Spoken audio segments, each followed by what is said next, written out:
नमस्कार, मैं हूं पवन त्यागी। दिल्ली शराब घोटाले में दिल्ली के मुख्यमंत्री अरविंद केजरीवाल ईडी की गिरफ्त में हैं और डिप्टी सीएम, पूर्व deputy CM Manish Sisodia jail में हैं।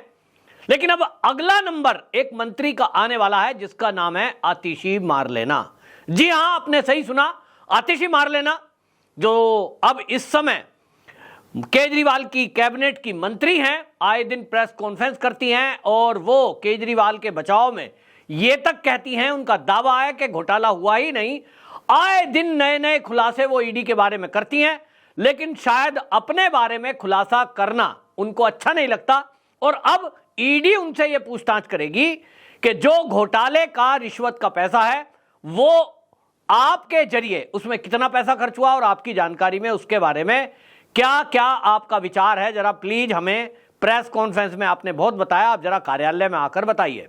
सूत्रों की माने तो अब जल्द ही आतिशी मारलेना को ईडी सम्मन जारी करेगी और इसके बाद ईडी अब पूछताछ करेगी, क्योंकि मामला गोवा से जुड़ा हुआ है और गोवा विधानसभा जब चुनाव हुए थे उस समय आतिशी मारलेना वहां की इंचार्ज थी और यह ईडी के पास मनी ट्रेल है, पूरी जानकारी है, पूरे सबूत हैं और जिन लोगों ने हवाला के जरिए वहां पैसा पहुंचाया है ईडी उनसे बाकायदा लिखित में, मौखिक में, रिकॉर्डेड में पूरे बयान दर्ज करवा चुकी है और उन्होंने बताया है कि हमने 45 करोड़ रुपया गोवा के चुनाव में साउथ लॉबी से जो 100 करोड़ रुपए रिश्वत आई उसका 45 करोड़ हमने वहां पहुंचाया। कुछ पैसा वहां जो प्रत्याशी मैदान में उतरे थे उनको कैश में पहुंचाया गया, हमें ऐसा ही आदेश था। और वो जो प्रत्याशी थे आम आदमी पार्टी के विधानसभा के, उनमें से वो जो 15 प्रत्याशी थे उन्होंने भी ईडी को कह दिया कि भाई हमें नहीं पता, हमें तो ये बताया गया था कि आपको चुनाव लड़ने के लिए कुछ खर्चा करना है तो उसके लिए आपको पार्टी की तरफ से पैसा भिजवाया जा रहा है। ताज्जुब की बात है कि प्रत्याशी को उल्टा पार्टी पैसा दे रही है, लेकिन यह भी एक ताज्जुब की बात के पीछे का छुपा हुआ रहस्य है कि वो जो प्रत्याशी थे उनसे पार्टी के लिए जो पैसा लिया गया चंदे के रूप में वो हवाला के जरिए विदेश पहुंचा दिया गया।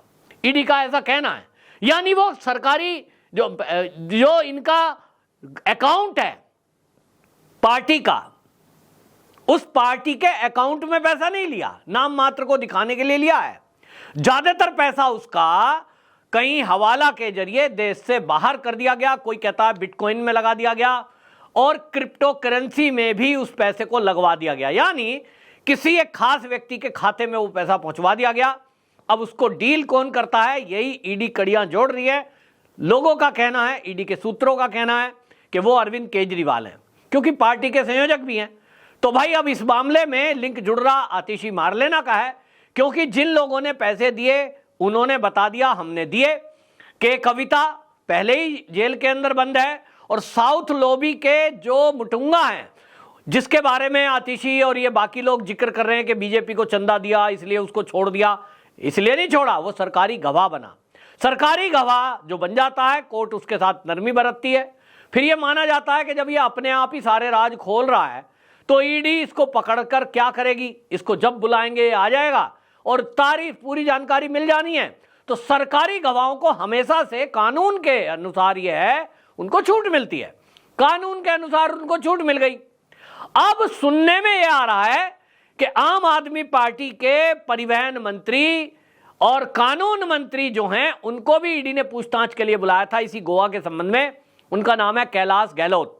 कैलाश गहलोत को ईडी ने पूछताछ के लिए बुलाया, लगभग 5 घंटे उससे पूछताछ चली है और उनसे भी यह पूछा गया कि एक तो ये बताइए कि जो ये शराब नीति बनी उस जो मीटिंग हुई थी मिनिस्टरों की उसका आप हिस्सा थे, उसके आप सदस्य थे ड्राफ्टिंग कमेटी के, तो आप ये बताइए कि जो नीति परिवर्तन हुआ उसके बारे में आपका क्या कहना है। केवल अभी उनसे बयान लिए गए, जो उन्होंने लिख के दे दिया ईडी ने वो रख लिया है। उन्होंने कहा देखिए शराब नीति परिवर्तन करने के लिए हमें कहा गया, मंत्रियों की बैठक में जो तय हुआ, जो तय हुआ वो हम लिख के दे रहे हैं, यानी उन्होंने वो लिख के दिया है। अब उसमें अरविंद केजरीवाल फंसने वाले हैं, क्योंकि जो ये मंत्रियों के समूह ने आबकारी नीति बनाई थी उस नई नीति में ये 5 से % 12 बढ़ाकर जो कमीशन किया गया ये नहीं था, वो नीति वही थी जो पहले से थी। केवल इतनी बात थी कि इसमें सरकार से हटकर अब प्राइवेट लोगों को L1 का लाइसेंस दिया जाएगा। वो कहते हैं कि हमने केवल इस बात पर सहमति करी थी क्योंकि हमें बताया गया कि सरकारी ठेकों में चोरी होती है, टैक्स की चोरी होती है, और इसीलिए प्राइवेट इसमें जो व्यापारी है उनको उतार दिया जाए ताकि शराब में ज्यादा ठेके खुलें, ज्यादा बिक्री हो और सरकार को राजस्व का लाभ हो, क्योंकि हम उनसे वन टाइम मोटी फीस ले रहे थे। पहले अगर वो फीस ली जाती थी 5 लाख, अब हम करने वाले थे उसको 50 लाख। यानी हमें जो बताया गया मंत्रियों को, वो मनीष सिसोदिया के द्वारा वो ये बताया गया कि देखिए हम लाभ के लिए ये नीति का परिवर्तन कर रहे हैं। अब गहलोत ने जो लिख के दिया है, इसी के बेस पर ये पूरी आम आदमी पार्टी फंस रही है। गहलोत के बारे में कहा जा रहा है कि वो सरकारी गवाह बन सकते हैं, क्योंकि उन्होंने सच सच बता दिया है। वो सरकारी गवाह बने ना बने, उन्होंने सच बता दिया कि हमसे तो ये बताया गया था लाभ के लिए, हमने जो मीटिंग में तय किया वो ये था, और उसकी कॉपी, बात ये आ रही है कि उसकी कॉपी जो है वो प्राइवेट ठेके वालों पर कैसे पहुंची, शराब व्यापारियों के पास कैसे पहुंची, ये भी एक सवाल था। ये बताया जा रहा है कि ये जो कैलाश गहलोत है, इसी के मोबाइल से व्हाट्सएप के जरिए शराब व्यापारियों तक वो नई नीति ड्राफ्ट जो बनाया था सरकार ने, वो सरकारी दस्तावेज होता है, और टेंडर के पहले अगर कोई उसको लीक कर दे तो ये एक अपराध है, और उसी में ये कैलाश गहलोत फंसते हुए दिखाई दे रहे हैं।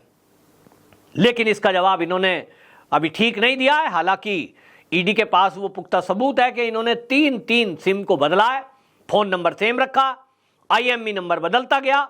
ये सोच रहे थे किसी को पता नहीं चलेगा, सिम तोड़ के फेंक दी जाएगी, लेकिन ईडी के पास वो पुख्ता सबूत है। तो कैलाश गहलोत पूरी तरह फंसे हुए हैं, उनके पास कोई रास्ता नहीं है, बजाय इसके कि वो सरकारी गवाह बनकर पूरी सच्चाई बयान कर दें। सूत्र कह रहे हैं कि कैलाश गहलोत ने ईडी को यह कहा है कि मेरे पास जो जानकारी है मैं वो सच्चाई उगलने को तैयार हूं। सिम क्यों बदली गई, ये परिवर्तन कैसे हुआ, इसके बारे में ईडी के सूत्र कह रहे हैं कि कैलाश गहलोत ने अभी तक सपोर्ट किया है और इसीलिए उनको गिरफ्तार भी नहीं किया गया। लेकिन आतिशी मार लेना अब अगली गवाहों के तौर पे कह लीजिए जांच के लिए बुलाई जाएंगी, क्योंकि जो गोवा के चुनाव में पैसा खर्च हुआ है 45 करोड़, उसमें हवाला के जरिए कैश पहुंचाया गया है। और जैसा मैंने बताया, जिन जिन लोगों ने वो पहुंचाया, मैं उनकी डिटेल बताता हूं। इसमें जो है 4 रास्तों से पैसा पहुंचाया गया। एक PR कंपनी को दिया गया पैसा, वो PR कंपनी को दिया गया कि भाई आपको प्रचार करना है, मीडिया मैनेज करना है। कुछ मीडिया चैनलों को पैसा पहुंचाया गया, दूसरा हवाला के जरिए पहुंचाया गया, और चौथा जो है वो प्रत्याशियों को कैश पहुंचाया गया। जिन लोगों को कैश पहुंचाया गया हवाला के जरिए, उनमें कुछ नाम सामने आए हैं। उसमें आपको बता दें 12 करोड़ रुपए अशोक चंदू भाई, इनके जरिए गया। 2 करोड़ रुपए देवांग सोलंकी, इनके जरिए गया। 16 करोड़ रुपए कीर्ति अंबालाल, इनके जरिए गया है। और 2 करोड़ रुपए मैसर्स नीलकंठ के जरिए गया है, जो हवाला का कारोबार करते हैं। अब ये डिटेल है और इन लोगों के लिखित में बयान है। जैसे हवाला कारोबारी हैं ये मैसर्स नीलकंठ वाले, ये कह रहे हैं साहब हमें तो कहा गया आपको गोवा में इन आदमियों को पेमेंट करनी है। हवाला का जैसा जरिया होता है कि एक फोन गया, एक कोड गया और उतने पैसे वहां पहुंचा दो, पहुंचा दिए, तो हमने पहुंचा दिए। अब ये सबूत के तौर पर ईडी के पास है। लेने वाले कह रहे हैं कि हां हमारे पास पैसा आया, देने वाले कह रहे हैं हमने दिया। तब फिर ये जो आम आदमी पार्टी के नेता आतिशी मारलेना, सौरभ भारद्वाज, सुनीता केजरीवाल बार बार ये कह रहे हैं पैसा तो मिला ही नहीं, पैसा तो मिला ही नहीं। तो वो ये समझ लें कि ईडी बेवकूफ नहीं है और ये देश की जनता भी बेवकूफ नहीं है। ये बात अलग है कि आम आदमी पार्टी के जो फॉलोवर हैं या जो तख्ती ले लेकर खड़े हैं मैं भी केजरीवाल, मैं भी केजरीवाल, वो इसका मतलब ही नहीं समझ रहे कि जो दिल्ली में घोटाला हुआ है, गली गली में जो शराब के ठेके खोल दिए गए, जो फर्जी मोहल्ला क्लिनिक के जरिए दवाइयों का घोटाला हुआ, बस का घोटाला हुआ, जनता के साथ ठगी हुई कि पानी का टैंकर खत्म हो जाएगा, ये सारे घोटालों को करने वाला केजरीवाल आज ईडी की गिरफ्त में है। और कोई अगर कह रहा है मैं भी केजरीवाल, इसका मतलब आप तो केजरीवाल की तरह ही हो। लेकिन कुछ लोग हैं जिनको फ्री की बिजली मिल रही है, दिल्ली में फ्री का पानी मिल रहा है, महिलाओं को फ्री की बस यात्रा मिल रही है। इस फ्री के लालच में, फ्री के स्वार्थ में बहुत सारी जनता प्ले कार्ड लेकर के सड़क पर खड़ी हो रही है। मैं भी केजरीवाल, 31 तारीख को जी आप रैली में आना, केजरीवाल के लिए हाय हाय करना, क्योंकि केजरीवाल फ्री की बस यात्रा दे रहा है, फ्री के जो है तीर्थ यात्रा करा रहा है। ऐसे लालची और स्वार्थी लोग जरूर केजरीवाल के साथ हैं, लेकिन जिनके पास जरा बुद्धि है वो सोचें कि जो टैक्स देने वाली जनता है उस टैक्स के पैसे से किस कदर लूट मचा रखी है कि उस लूट का अभी एक अंश ये शराब घोटाला है। कई मंत्रालय में आम आदमी पार्टी के दिल्ली सरकार में घोटाले हुए, जिसमें जल बोर्ड में अलग से घोटाला हुआ है, यहां पर भर्ती का घोटाला हुआ है, टीचर भर्ती का मामला है, उसमें भी कहा गया था हम परमानेंट कर देंगे, वो नहीं किया गया है। और यमुना की सफाई के घोटाले की बात आई है, IFBU यूनिट बनाई गई थी, उसका फर्जीवाड़ा कर दिया गया है। एक के बाद एक घोटाले खुल रहे हैं और वक्फ बोर्ड को 100 करोड़ रुपए से अधिक दे दिया गया, यह भी अपने आप में एक घोटाला है।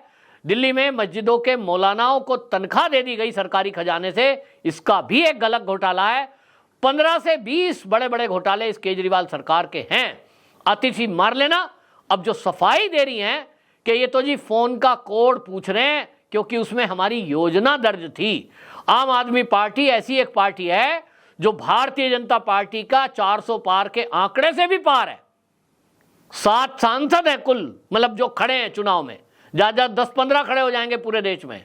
लेकिन ये इनके दावे देखिए कि पूरे देश की इनकी योजना थी और उस फोन को जानना चाहती है ईडी ताकि मोदी जी को बता दे। दलीलें रखो तो थोड़ी पढ़े लिखे वाली तो बताओ। आतिशी जी पढ़ी लिखी हो। अब ईडी का सम्मन आएगा, पूछताछ के लिए बुलाई जाएगी तो पूछा जाएगा, क्योंकि आप जो है गोवा की प्रमुख थी वहां चुनाव के समय में। लेकिन आपको बता दूं, आपके गोवा के चीफ अमित पालेकर और इनके पहले जो गोवा के प्रभारी रहे दीपक सिंगला, उनसे ईडी पूछताछ कर चुकी है और दीपक सिंगला भी ईडी को काफी कुछ बता चुके हैं। उन्हीं ने यह बताया कि पैसे का जो भी मैनेजमेंट है वो आतिशी मारलेना के जरिए हो रहा था। दीपक के गवाह के बाद और 1-2 गवाहियों के और बात, कैलाश गहलोत के बयानों के आधार के बाद ईडी अब आतिशी मारलेना को बुलाएगी, क्योंकि सभी ने आतिशी का नाम लिया है कि जो भी पैसे का मैनेजमेंट हो रहा था वो आतिशी मारलेना कर रही थी, दिल्ली से भेजी हुई थी, अरविंद केजरीवाल की खासम खास थी, इन्हीं के जरिए सारी डीलिंग हो रही थी। तो अब आतिशी मारलेना अगली वो नेता हो सकती हैं जो जेल की सलाखों के पीछे जाएंगी, पहले ईडी की गिरफ्त में आएंगी। आपका क्या राय है कमेंट बॉक्स में जरूर बताएं। वंदे मातरम।